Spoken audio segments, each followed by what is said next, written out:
안녕하세요. 여러분의 교양학부입니다. 네, 오늘은 드디어 개시편 마지막 시간입니다. 네, 먼저 개시편 11장입니다. 공자께서 말씀하시기를 선한 것을 보면 미치지 못하는 것과 같이 한다라고 합니다. 내가 선한 것, 훌륭한 것, 그런 것을 보면 마치 따라잡고 싶은데 그 손이 미치지 못하는 것처럼 간절하게 노력하고 애쓴다라는 것을 의미합니다.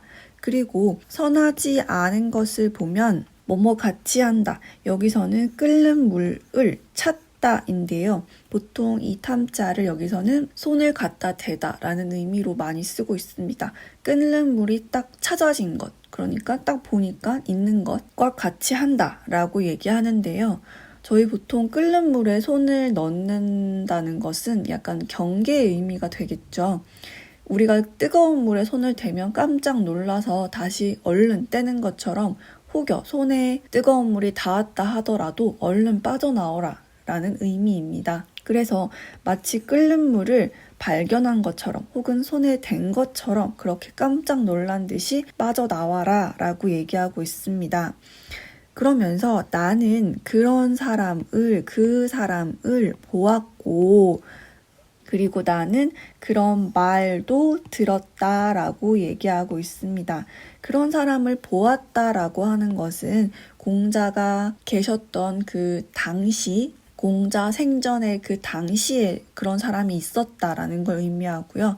그리고 들었다라는 것은 보진 못했지만 옛날에 그런 사람이 있었다라는 거는 들었다.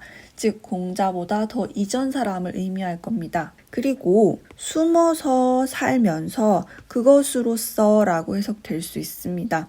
여기에서는 제가 마치 이렇게 바꿔놓은 것처럼 이 써있자와 은거를 같이 묶었는데요.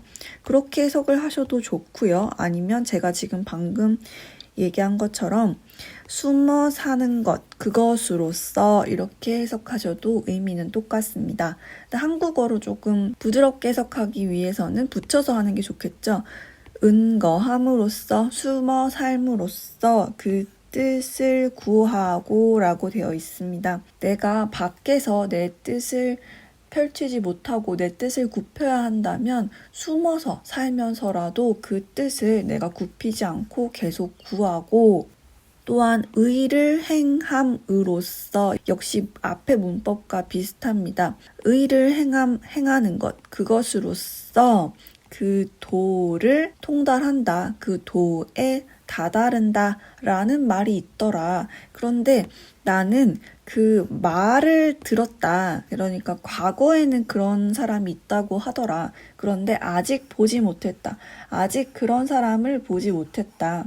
즉 선에 가까이 가려고 하고 또 불선한 것에서 멀어지려고 하는 사람은 과거에도 있었고 지금도 있지만 이렇게 내가 숨어서 살면서까지 내 뜻을 굽히지 않고 또한 그 도에 다다르기 위해서 그 의를 행하는 것, 그런 사람은 과거에 있다고는 하던데 지금 나는 본 적이 없다라는 해석이 될 수 있습니다. 자, 이 뒤에 12장에서 이 말에 대한 11장에 대한 예시가 나오고 있는데요. 뒤의 장과 이 앞장 11장을 붙여서 한 장으로 보는 의견도 있고요. 저는 그렇게 생각을 하긴 하지만 논어 집주에서는 뒷장을 12장으로 따로 떼어두었기 때문에 저도 일단 떼어서 보도록 하겠습니다. 하지만 의미를 계속 이어서 보시면 이해하는 데 훨씬 쉬울 것 같습니다. 다음으로 12장입니다. 제 나라의 경공은 가지고 있었습니다. 소유하다라는 의미가 되겠죠. 말이 1000마리가 4개 있었습니다 라는 뜻인데요. 이 사마라고 할 때 이 사자도 넉사자가 되어서 4마리의 말이란 뜻입니다. 즉 이 단어 자체가 말 4마리라는 뜻입니다. 어떤 단위가 있을 때 예를 들어서 두름이라는 그런 한국어는 물고기를 20마리를 한꺼번에 셀 때 한 두름이라고 얘기를 하죠. 물론 한 마리 한 마리를 따로 부를 수도 있지만 이렇게 묶음으로 단위를 만들어 놓은 단위도 있는데요. 이 사자 역시 마찬가지입니다. 지금은 당연히 말이 한 마리 한 마리가 각각 단위가 되겠지만 옛날에 수레를 끌 때는 말 4마리가 한 세트이기 때문에 한 세트를 같이 묶어서 하나의 단위로 칭한 겁니다. 그래서 1000개의 4가 있다라고 하는 것은 총 4000마리를 의미하게 되겠죠. 지금은 이런 단위가 좀 익숙하지 않고 하나씩 세는 게 너무 당연하기 때문에 저희에겐 조금 의외의 그런 단위이긴 하지만 옛날에는 이렇게 묶어서 부르는 게 훨씬 편했기 때문에 이런 단어가 생겼겠죠. 그래서 제나라의 이 경공은 말이 무려 4000마리나 있었다라고 합니다. 그런데 그가 죽던 그 날에 백성들은 덕을 가지고 덕으로 칭송하지 않았습니다. 칭송함이 없었습니다. 라고 얘기하고 있습니다. 언자 지금 종결사로 쓰이고 있고요. 여기서 칭자는 칭송하다라는 칭찬하다라는 의미로 쓰이고 있습니다. 다시 보면 제나라의 경공은 이렇게 부유했지만 그가 죽던 날 백성들이 그를 덕으로서 칭송하지는 않았습니다. 그런데 백이와 숙제, 논어에서 자주 등장하는 인물들이죠. 백이와 숙제는 수양산의 아래에서 여기까지 걸립니다. 수양산의 아래에서 굶주렸다라고 되어 있습니다. 백이와 숙제는 실제로 고사리만 먹으면서 수양산에서 아사하게 되죠. 그래서 이들은 아무것도 없는 상태로 빈털터리로 굶어 죽었는데 백성들은 이 우자 역시 어조사로서 뭐뭐에, 뭐뭐에서, 뭐뭐보다, 뭐뭐까지 등등 많은 의미의 조사로 쓰일 수 있습니다. 지금까지에 이르러서 그들을 칭찬합니다. 칭송합니다. 라고 되어 있습니다. 저희가 앞에서 11장에서 은거하면서 뜻을 이루는 과거의 인물이라는 의미가 있었죠. 바로 백이와 숙제를 의미하는 말이 될 거고요. 공자께서는 과거의 백이와 숙제는 은거하면서 은거함으로써 자신이 뜻하는 바를 지켰다라는 예시로서 이 백이와 숙제를 생각했을 것 같고요. 그리고 그 기자 여러 가지 의미로 쓰일 수 있지만 여기서는 아마라는 문법적인 요소로 쓰였습니다. 아마 이것은 그것을 이르는 것이구나 라고 얘기하고 있습니다. 이때 이 사자가 가리키는 이것은 앞에 나오는 제나라 경공과 백이숙제의 예시를 의미합니다. 그 제나라 경공과 백이숙제의 예시, 바로 이것은 앞에 있는 숨어 삶으로써 그 뜻을 구하고 의를 행함으로써 그 도에 다다른다 라는 걸 바로 이르는 거구나 라고 얘기할 수 있습니다. 네, 다음으로 13장입니다. 진항이라는 사람이 등장합니다. 진항은 진나라 사람이고요. 역시 공자의 제자입니다. 진항이 백어에게 물으며 말하기를 이라고 나옵니다. 여기 나오는 백어는 공자의 아들이죠. 공자의 아들이고요. 이름은 리입니다. 공리, 잉어리자, 뒤에 나오는 잉어리자를 쓰는 공자의 아들입니다. 그래서 진항이 백어에게 물으면서 말하기를, 여기서 자자는 백어를 가리킵니다. 존칭을 해주는 거죠. 당신께서는 이렇게 해석할 수 있습니다. 당신께서는 또한 있습니까? 다른 들음이 있습니까? 라고 얘기하고 있습니다. 그러니까 공자가 그래도 아버지인데 혹시 우리 제자들과는 다르게 들은 어떤 훌륭한 말이 있습니까? 라고 질문을 합니다. 그러자 백어가 대답하며 말하기를 없습니다 라고, 아닙니다, 없습니다 라고 얘기합니다. 일찍이 공자께서, 이 주어는 공자고요. 공자께서 홀로 서 계셨는데, 과거에 중국에서는 자신의 이름을 자신이 말하는 것이 전혀 어색하지 않은 거였죠. 그래서 리가, 즉 제가 달려서 지났습니다. 뜰을 지났습니다. 뜰을 달려서 지나게 되었습니다. 그러자 이제 공자께서 말씀하시기를 시를 배웠느냐라고 물었습니다.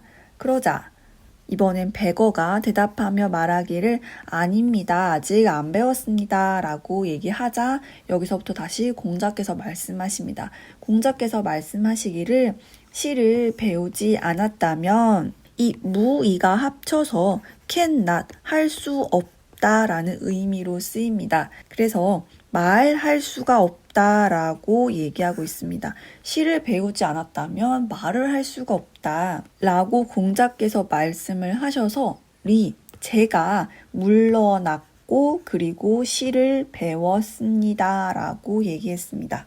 자, 계속해서 백어가 진앙에게 얘기를 하고 있는데요. 다른 날에 또 혼자 공자께서 서 계셨는데 리인 제가 달려서 뜰을 지났습니다 라고 얘기합니다. 그러자 이번에 공자께서 말씀하시기를 예를 배웠느냐라고 물었습니다. 그러니까 백어가 대답하며 말하기를 아직 안 배웠습니다 라고 대답했습니다. 그러자 다시 공자께서 말씀하시기를 예를 배우지 않았다며 역시 할 수 없다, 설 수가 없다라고 얘기합니다. 여기서 서다는 건 정말 일어서다라는 의미라기보다는 혼자 스스로 학문에 대해서 설 수 있는, 자신의 공부에 홀로 설 수 있다, 이런 걸 의미하게 되겠죠. 그래서 예를 배우지 않았다면 설 수가 없다라고 얘기합니다. 그래서 제가 물러나서 예를 배웠습니다 라고 얘기하고 있습니다. 그리고 여기까지가 역시 백어의 이야기인데요. 이 두 가지 것을 들었습니다 라고 얘기하고 있습니다. 자, 그러자 이번에는 진앙이 물러나며 기뻐해서 말하기를, 진앙이 백어에게, 즉 공자의 아들에게 이런 이야기를 듣고 물러나서 기뻐서 말하기를 하나를 물었는데 세 가지를 얻었다라고 얘기합니다. 첫 번째로 시를 들었고 시가 중요하구나, 시가 정말 내가 말하는데 중요하구나 라는 걸 들었고, 두 번째는 예가 중요하구나, 예를 들었습니다. 그리고 또 듣기를 무엇을 들었냐 라고 보면 군자가, 여기서 갈지자는 은는이가로 쓰이고 있고요. 군자가 그 아들을 멀리 한다는 것을 들었습니다 라고 얘기하고 있습니다. 자, 이 말은 공자께서 아들을 멀리 하시는구나 라는 말이기보다는 군자라면 그 아들을 멀리 해야 하는 거구나 라는 깨달음을 들었다 라고 이해하면 훨씬 좋습니다. 왜냐하면 여기는 이제 공자라는 주어가 아니라 군자라는 주어를 썼기 때문에 군자라면 응당 그 아들을 멀리해야 하는구나 라는 가르침을 얻었다라고 볼 수 있습니다. 이 아들을 멀리한다는 것에 대해서 조금 생각을 해보면 아버지에게 있어서 아들은 굉장히 소중한 존재죠. 그래서 아버지가 아들을 올바르게 가르치기가 참 어려울 것 같습니다. 그래서 옛날 말에는 자식을 바꿔 기르기도 했다라는 말이 있는데요. 그만큼 가까이 하면 바른 교육이 힘들기 때문에 멀리한 게 아니었을까 생각을 해봅니다.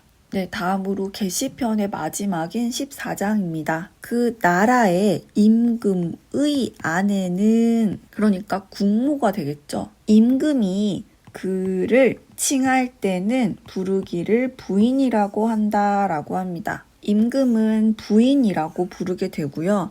그리고 부인이 스스로를 칭하며 부를 때는 소동이라고 한다라고 합니다. 소동이라는 것은 말 그대로 작은 아이가 되겠죠. 그만큼 자신을 낮추어서 부른다라는 의미가 될 거고요. 그리고 나라의 사람들이 그를 칭하며 부를 때는 군부인이라고 한다라고 합니다. 그러니까 일반 백성들 혹은 신하들도 마찬가지일 거고요.